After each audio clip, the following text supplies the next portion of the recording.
afternoon to all the participants here joining us, and also a very good afternoon to the panelists joining us here on stage as well. We're very excited to hear what you have to share with us, and it's good to see everybody. Of course, a familiar face here, Alexander. Welcome back to Bangkok, looking very dapper indeed. Very tie. Oh, and the color is matching as well with Nikki there. There you go, brighten up the stage for us. Okay, now earlier on today, we did have a thorough discussion for the architecture panel discussion, and we really focused on sustainability. It is the way to go, and the future has to be a sustainable one, and we have to commit to that, translate all our plans into action. And we're going to talk about that here in our interior design panel as well. So the first question is, how much are you affected by issues over sustainability and also cradle-to-cradle design, as well as the circular economy? Do we have a volunteer on who's going to be first to address this issue? We'll start with you then. Why not? Okay. So I think, like in the morning, one of the architects said, sustainable decisions have to be made all the time, right? When we are, as designers, interior designers, architects, working on projects, and I think I can only underline that. When it comes to cradle and cradle, I think this is a next level, right? And I personally, from my practice, I experience that this is mainly driven by the industry. I mean, we just listened to the Grohe American Standard presentation. I think the industry has more power to, for instance, address the cradle-to-cradle, and we as architects certainly support it, but the driver is probably not inside our practice. We are very good supporters on that one. Sustainability, yes, all the time. Fully in support. Yeah. All right, okay. Let's move right along then. How about everybody reflect on this then? Chris? Okay. Yes, please, Nikki, you take over then. I think what you said was fantastic, that we have to be driven by other forces. But for us, our responsibility is to our clients. The cradle-to-cradle idea, the concept, is fabulous, but it's really been embraced much more in Europe and in the US. Maybe to a certain extent in China, but in Asia it's still very, very new. In Singapore, honestly, we don't even have household rubbish organized, which I think in Europe has been going on for about 10 years. Yeah. Where what they have done is prioritized greening. And so it's not cradle to cradle, but it's greening of the island. Water conservation is a huge thing in Singapore, but I'm not going to go there because I have an expert here. But on the greening, for example, they are mitigating energy costs, rising temperatures by having green, and also oases of tranquility, which improves mental health. And that is how Singapore is doing its bit for sustainability. But as far as cradle to cradle and circular economy, it's very, very early days, unfortunately. Okay, all right. Alexander, perhaps you wanted to? Okay, I think the whole idea is fantastic, of course. However, I think we have to think of, I mean, first of all, this whole idea of sustainability is always a part of our thinking in all the projects we do, but it's never the goal per se. It's just one of the many factors. And as the industry involves lots of different trades, we are actually only a small part of it. The book, actually, I looked it up. It's done by an architect and also a chemist. Okay, it's Cradle and Cradle. It's actually a book, I think, a few years back, and it was New York Times bestseller. And it's a great narrative, and however, we have no jurisdiction and control over all the other different trades. There are carpenters, waterproofers, the glaziers, the tilers, the concrete makers, and I mean the list just goes on and on and on. The electricians, we can't control them because we don't build the thing. We can suggest, but this would be more to do with a higher level, I think, like a governmental level. But then how do you actually, supervise this kind of cradle to cradle sustainability idea and push it forward. So the enforcement will also be really tricky. So it's very vast, but of course, on paper, writing a New York Times bestseller with the architect and the chemist, it's a great idea, but they have never, I dare say, they have never built anything extensive. If I can add to Alexander's On point, site. I think he's right on point that this has to come from government policy. And so, for example, in Singapore, they have given financial and tax incentives for solar paneling. So we do have clients who come and ask us about putting solar paneling, and they are open to those suggestions. But unless the government policy, official policy, is to encourage cradle-to-cradle design, I think it's going to be a long time coming. Okay, all right. Very interesting point there. Antoine, you wanted to add something? Yeah, actually, because I think, I see a common thread. I would agree with Andreas, for example, that it is a duty of organizations, right, big companies, the industry, to provide tools, right? Because like you say, you cannot control everything. So you need to be given the tools to do that. It is a duty for organization. That's why we address that in many ways, but we need to give those products, those solutions that empowers you, right, to achieve more of these kind of sustainable goals. Otherwise, like you say, you cannot control, so you have limited impact over that if there is no government policies. Okay, noted. Thank you. Let's go over to the next question then. Why not? This is a bit more specific here. How much do you take issues like water saving into account? Now, you might also want to bring up some other issues, or for example, what your clients are requesting for maybe, or even yourself, that, things which you should not overlook as well. So how about you start with this question, Chris, then? Hello? Yeah, okay. I think it's really important. The issues of our water usage and our ability to save water through our fixtures and fittings. It was one question I didn't get to ask earlier on in the presentation. When we have these waterfall spa showers, are they using more water or less than we would normally use, these kind of things? I think they're beautiful and wonderful in certain conditions. If we start thinking about conservation, the idea of recycling that is actually really good and kind of answers that kind of question. Exactly. Yeah, but for the issue is going to be where we want to drive this. Is if it's government, then we are the drivers for government. So it's our mandate to them to create the rules and regulations to enforce and push everybody to save water, use solar power, etc. Give us as in Singapore, extra GFA for having ecological green elements in our buildings. We get extra GFA, so there's a benefit and a bonus. But that mandate comes from us in this room, it comes from the people. And if we don't drive that, then that's going to be the issue, that we're just doing status quo. But we should be saving. We should ask ourselves how our homes, how our buildings, how our cities can be producers rather than consumers. And you see that all through Bangkok with all the glass buildings. They don't need to be glass on all sides. They save energy if they're not, if they have solar shading. And they can also collect water. And these kind of things are going to be brought into it, but it comes from ourselves to do it. I actually start talking to my clients, and I say, can your building be better? That's what I start my conversations with. All right, okay. Thanks for that. Does anybody else want to reflect or share their thoughts on this question? We're specifically talking about water saving and how much you place priority on that, but perhaps you have some other examples of being more sustainable, being greener, if I'm allowed to use that word, and contributing to the circular economy more. Alexander's thinking hard. Okay, I'll say something. To us, a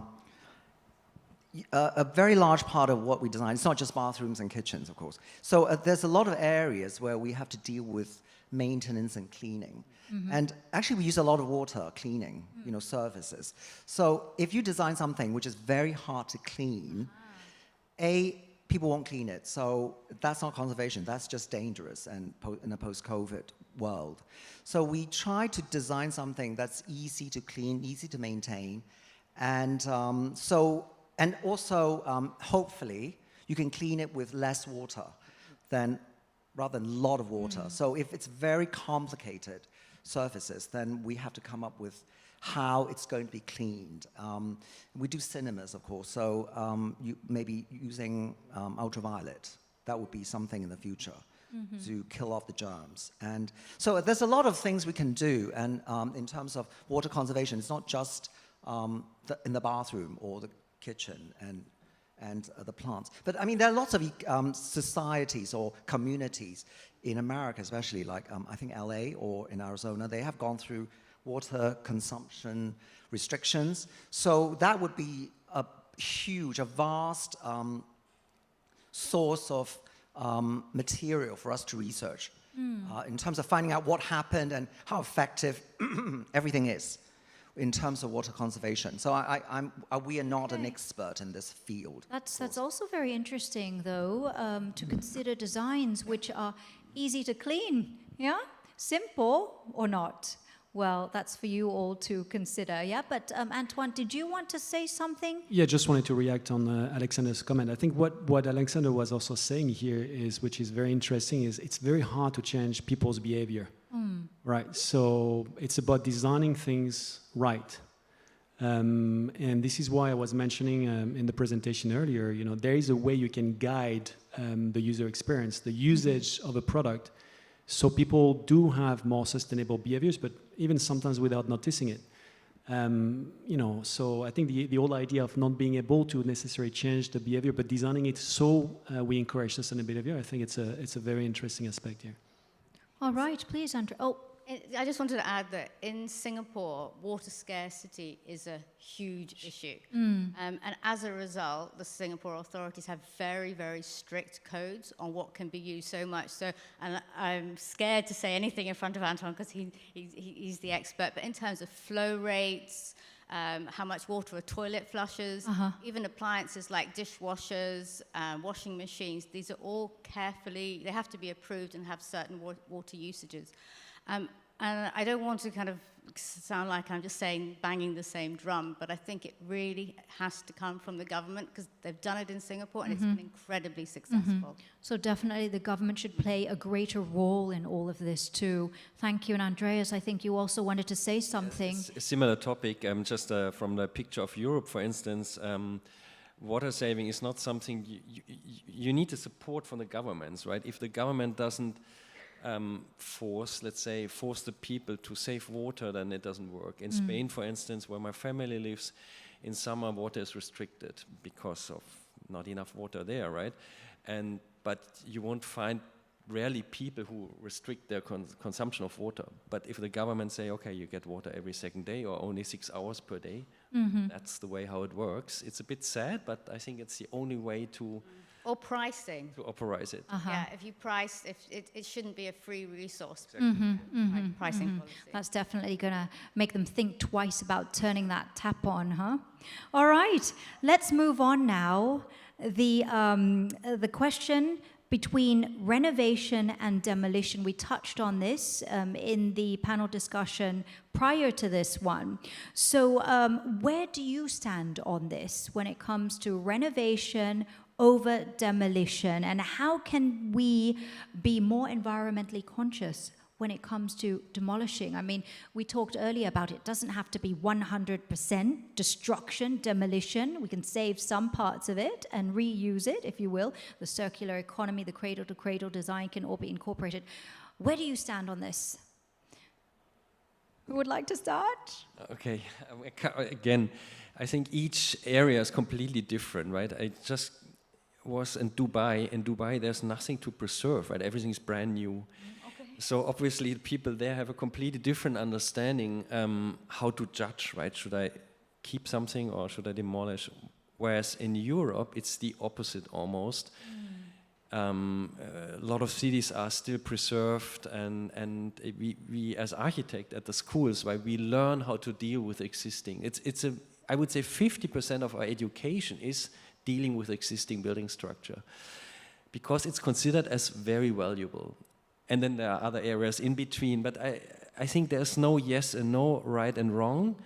I think as architects we should embrace the past. It also tells us stories, right? It gives us a lot of fundament for our work. and ideally should contribute with the new designs, right? That's how I see it ideal. Sometimes it's 100% past, 100% new. Sometimes it's, or most of the time, it should be somehow in between. Right, and if I may just share some of what I know about my country here in Thailand. So they've built a bridge, they realize this is not going to work, but instead of demolishing it, they've turned it into sort of like a green space. It's now a park, and you can go running there if anybody's interested, but I don't quite know where this is. You'll have to look it up, forgive me for that.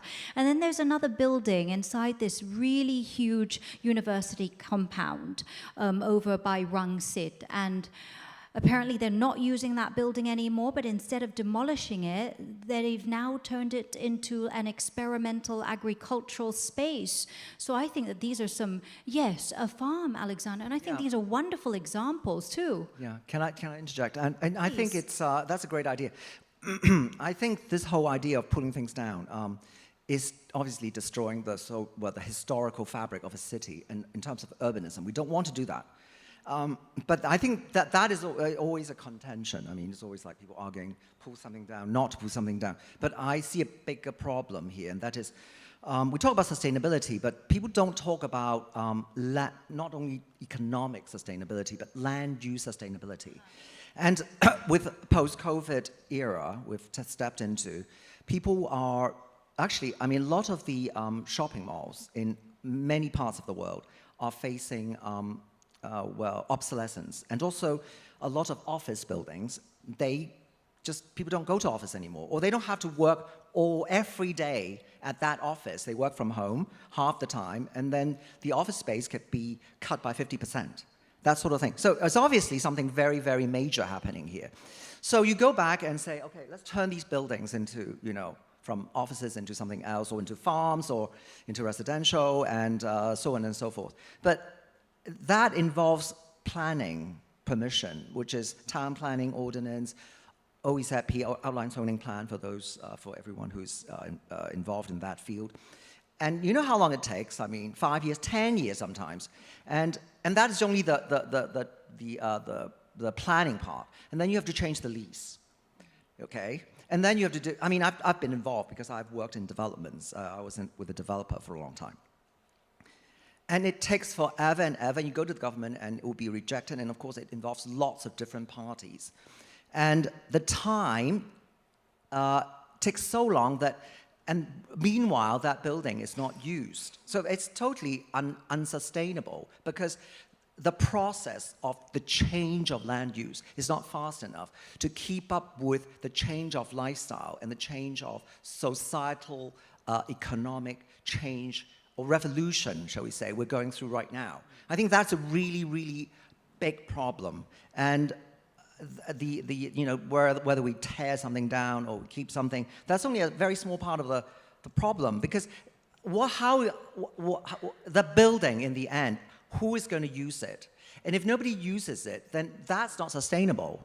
From any point of view, that's a complete, I mean, no matter how sustainably built it is, it's a complete waste of time, because, it's not actually utilized.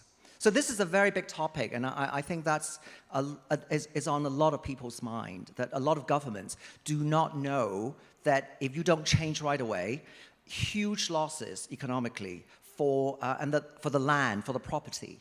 And I think a lot of real estate developers are very, very worried about that too. Okay. Chris, what's on your mind when it comes to renovation or demolition? Well, I think if you go for the renovation work, you have your reasons why you want to be renovating. And if we look at the changing attitudes towards our environment internally within our homes and offices, we have the WELS accreditation for healthy environments now. These could be good starting points for retaining but upgrading to a more healthy environment.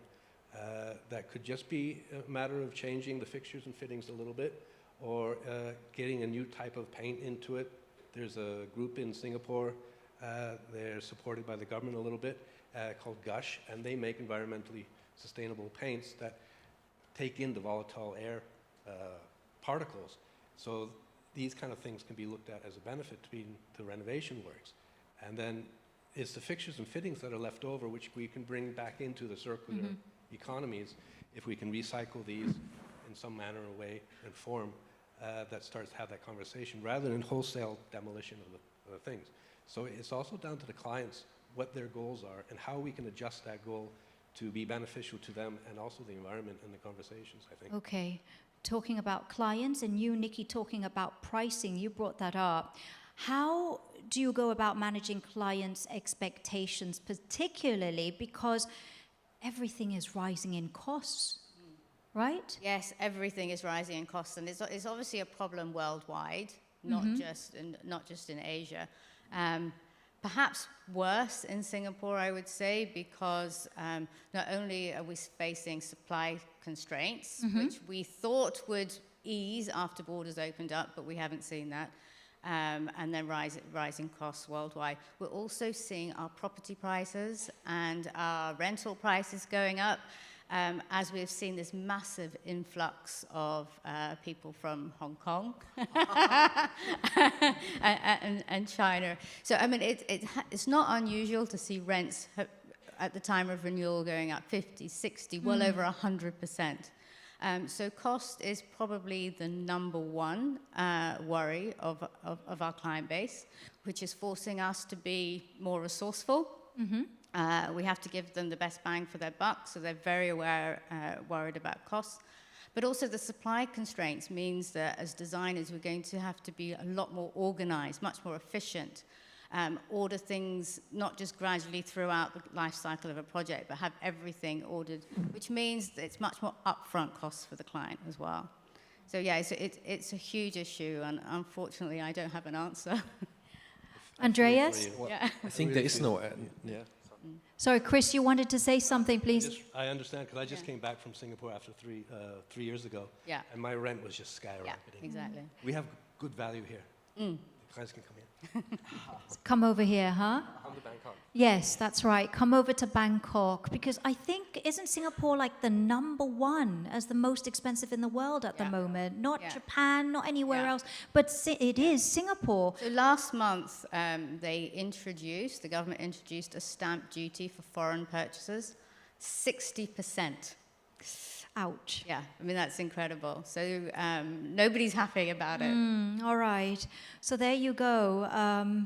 Ship your things and relocate to Thailand. There. All right. Yes, you wanted to say something, Andreas. Well, I fully agree. I think Singapore might be the most expensive, but the problem is of rising costs is everywhere. Everywhere, It's this is evident. true. And I think there's no answer how to explain the clients. You have to explain the clients because somehow there's no escape from it. That's a global situation at the moment.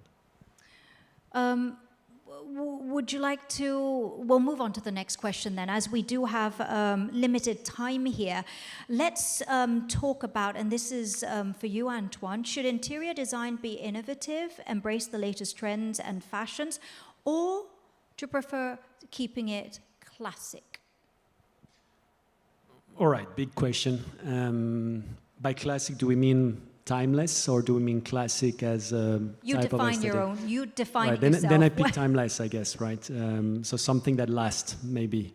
I would not see or, I would see and. And the reason is because, of course, an interior design needs to embrace, the trends. And by trends, I'm not looking at maybe some of the very rapid, movements when it comes to necessary aesthetics, but trends such as urbanization, health and well-being, sustainability, the one that I mentioned before. I mean, space is becoming scarce. We talk about costs rising, but space is becoming scarce. Water is becoming scarce, right? So there is no escape from that as well. So obviously the interiors need to reflect those changes. And I think COVID was probably one of the most interesting time, because suddenly home becomes not just home like a cocoon, but it's a workspace, it's a place for schooling, it's a place for exercising, it's a place, so of course it needs to embrace those changes.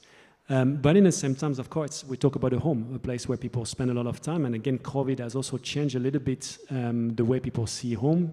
They spend more time, they are more willing to spend more time, they're willing to upgrade.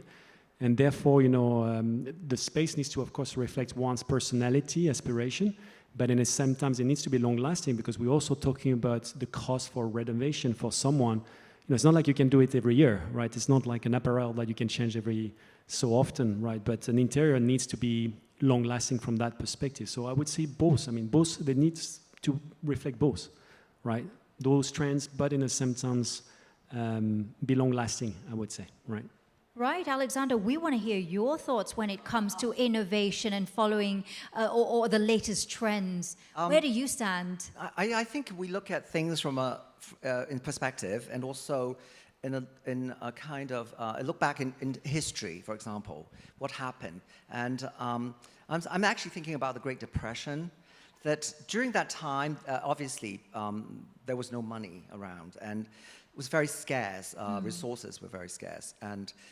And yet, if you look at that period, the designers created Art Deco and all kinds of Art Deco as well. Very luxurious Art Deco and very kind of even like postmodern Art Deco. Like similar to the New York 5 idea of what architecture could be, with a lot of paint, very cheaply, basically providing architecture in a different way, but still very exciting. So you go to Miami, South Beach, you see all these hotels. They were created during the Depression. And so I think creativity and innovation could actually somehow deal with cost in the past. And there's always a way to do something. I mean, there's an expensive way to do something, and there's a less expensive way to do something. But the important thing is it going to be durable in terms of usage, like the actual material itself, but also the function, which I talked about earlier, like the architecture and the building, and that involves planning, land usage. Actually, I missed out on shopping malls, so it's a big thing that shopping malls right now is going through, maybe not here in Thailand, but in a lot of different countries, that we're going through a crisis. And people don't go to shopping malls anymore. Everything is bought online. And therefore, and also people don't go, I do a lot of cinemas, and people don't go to cinemas anymore because you can get sick, because you're in a room with 200 people for 2 hours. And there are so many ways to watch something like Netflix or Hulu or whatever. So the anchor, which is basically the supermarket and the cinemas of a shopping mall, they are both morphing into something else as well. And now we're doing a lot of projects in other parts of Asia, actually, in Manila, actually, we're doing. And they're turning, we have a client, they do shopping malls, and we're turning a lot of spaces into game parks and theme cinemas, very exciting cinemas, and also other projects coming, which attract the people to go and fill up the spaces. And again, because the land is designated in town planning to be shopping or office and commercial, residential, whatever. You can't change it. It will take years to change, but we have to deal with it because you can't turn all the shopping malls into like training schools or old people's home or residential. You can't do that.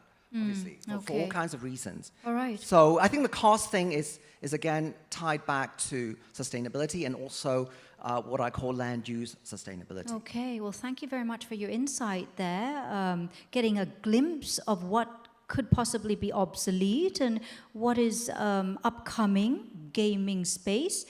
Nikki, did you want to add to that? What is your position when it comes to Following trends? Yes.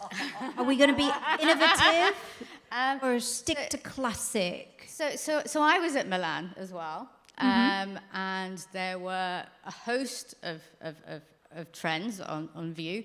Perhaps the biggest trend that I saw was texture. Texture was absolutely everywhere: walls, ceilings, floors, just everything that could possibly be embellished was. So would I be following it? I think it depends on the reason. So during COVID, we were all stuck indoors, touching smooth, shiny, man-made screens and keyboards. And our sense of touch was really deprived. And I think also COVID highlighted for many the importance of touch. There's a reason why pet owners live longer. When you touch something, it stimulates feel-good hormones, it lowers stress, it makes, it even physically lowers blood pressure, heart rates. So designers, product designers have responded in spades and with a plethora of textural elements. So would I be putting them into my projects? Yes. If it improves the well-being of my clients, definitely. If it's just because it's high fashion, then not necessarily. Okay. And when something has a really good positive impact, it goes beyond trends. It becomes in its own a classic. So, yes. I like that. All right, thank you so much, Nikki. Krista, did you want to talk a bit about this? The difference between classic and timeless, I think that was something you were almost going to talk about a little bit. It is the important aspect of it. That design can be timeless and therefore become a classic. So a Ferrari Dino at the time was a very modern car and now is a classic. But its design is timeless. I wish I had one, but instead I can have a BMW maybe. And I think that's important to remember, because the other things is the trends and the short-lived trends, or what we think might be a long-term as becomes a short trend. So an example, in Singapore, I was looking at a condominium, and it had avocado. Avocado. Avocado toilets. Oh. A nice green color. Ah. The one a level above had the rose petal. And these at that time in 1970, mid-70s, that was a popular fixture color. It's back in vogue again now. Avocado, Yes, seriously. absolutely. So it comes So and it it goes. comes round. Yeah. So, but so these things can come and go. But a timeless design is something that you can work with and ages as well. The materials can age well. The timber that we use in the interiors or the marble work can grow a patina to it, which then becomes classic. Okay. All right. So far everybody's reflected on this question. So why not get your thought on this, Andreas? Well, all I said I think is right. What we try, but not always succeed, is to not follow a trend necessarily, or thinking about being classic, but try to curve out a narrative for each project, right? So create a story, because my feeling is that clients always lost, right? They're lost. Should they follow a trend? Should they remain classic? Right? They're also lost. But if you give them a story on hand, then they can also explain their own project to others, especially in sales, right? This is very important. The salespeople later, they go into your space and they need to sell their products. They also need to have a narrative. So again, I think storytelling is something architects should focus on, and that helps to be at the right time, right? With like the Ferrari Dino 40 years ago, it was also at the right time. Still a great car. Ideally, Okay. architecture doing the same. Yeah. Wouldn't mind if you have one, or perhaps he has one already. I don't know, but Also not. okay. We'll pause with the questions here. Just checking. Are there any questions from the floor here? If you do, please raise your hand. It's now or never, because I have one more question for the panelists here, and then we're going to wrap things up. So any questions from the floor? No. So everything has been really sort of on point, crystal clear. They're appreciating everything. You haven't confused them. So all good so far.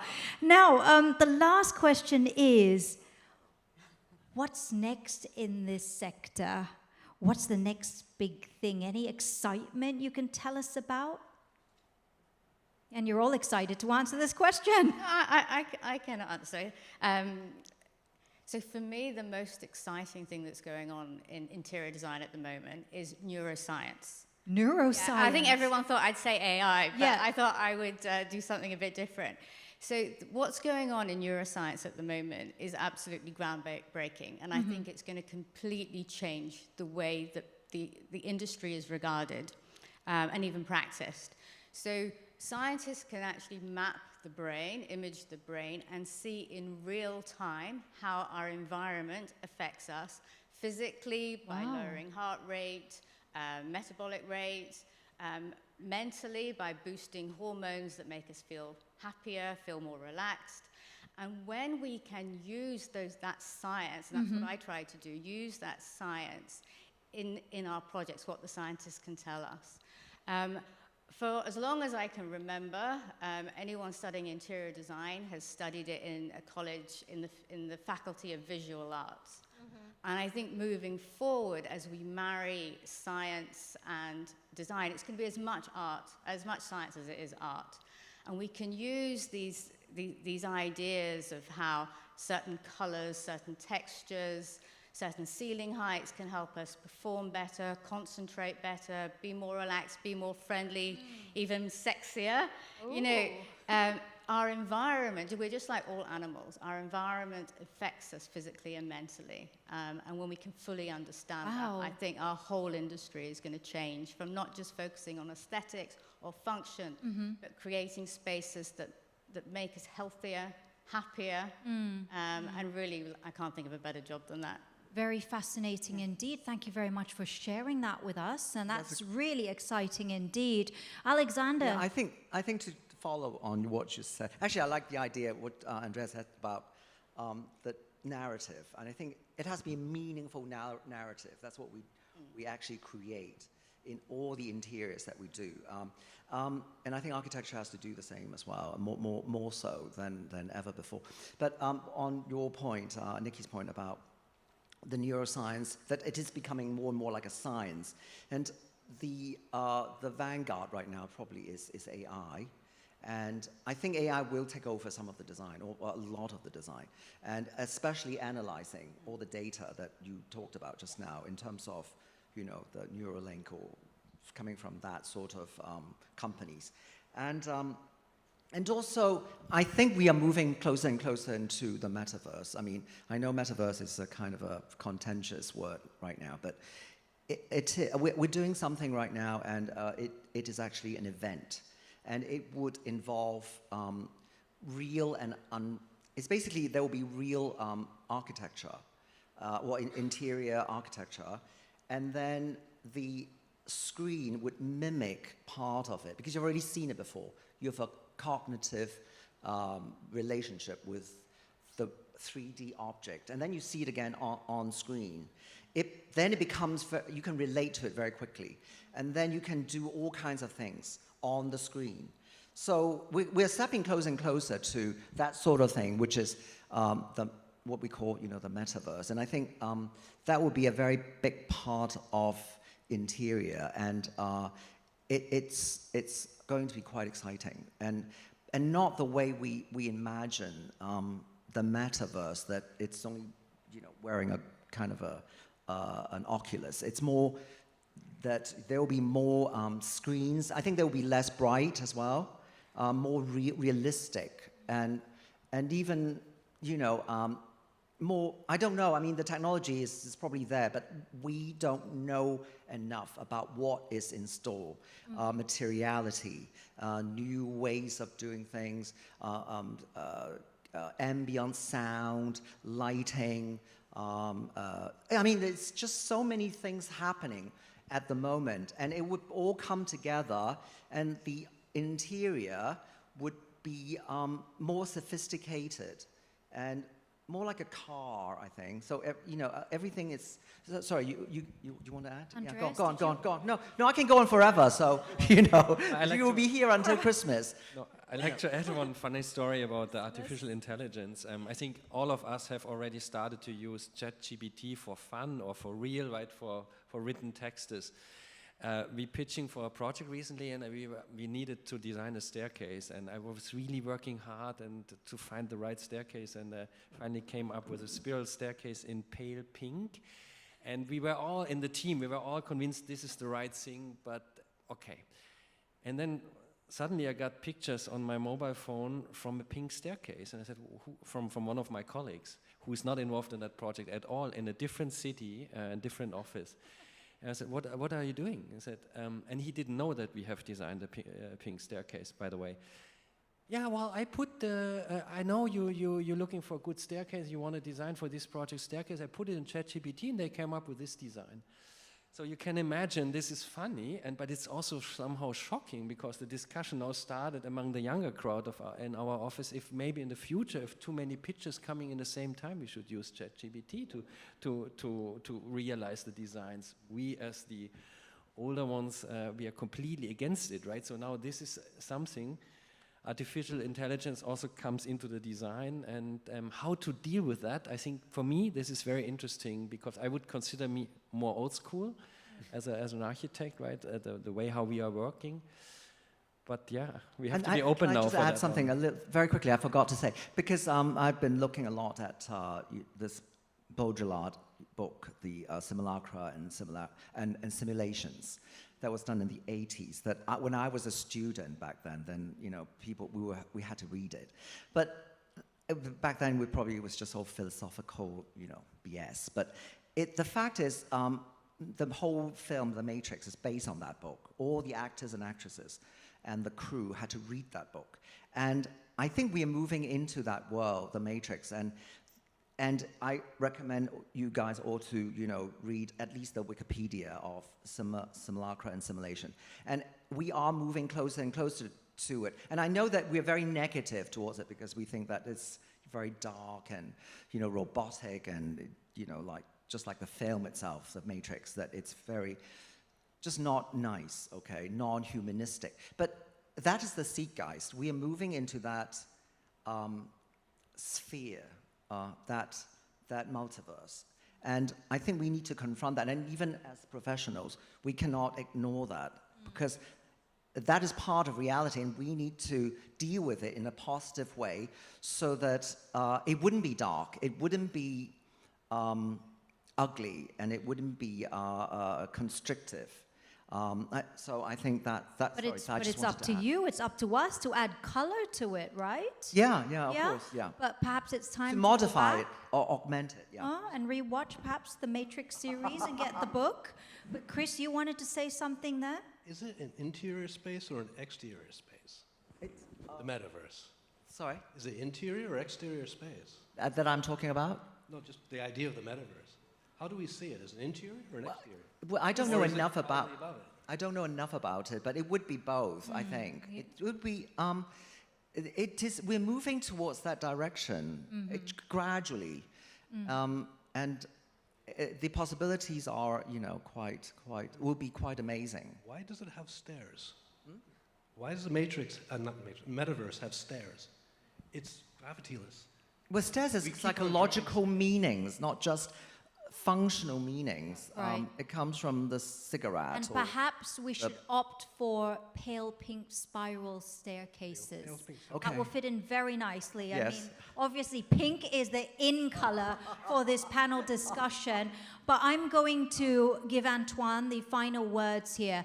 What do you think is exciting about the future? Well, exciting and maybe a bit scary as well at the same time. Oh, I no. guess. No, but it's A good scary.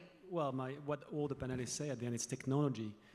Whether we talk about metaverse, that was the hype of last year. We had also NFTs. Now this year it's AI. So you know, who knows? You know, everything is just accelerating at a very, very high pace. So what it triggers as a thinking process for me is, what's the role of a designer with all these new technology? What's the role of design? And I think Nikki's point on neuroscience, I was happy you said that because that might be the answers to some of these questions, right?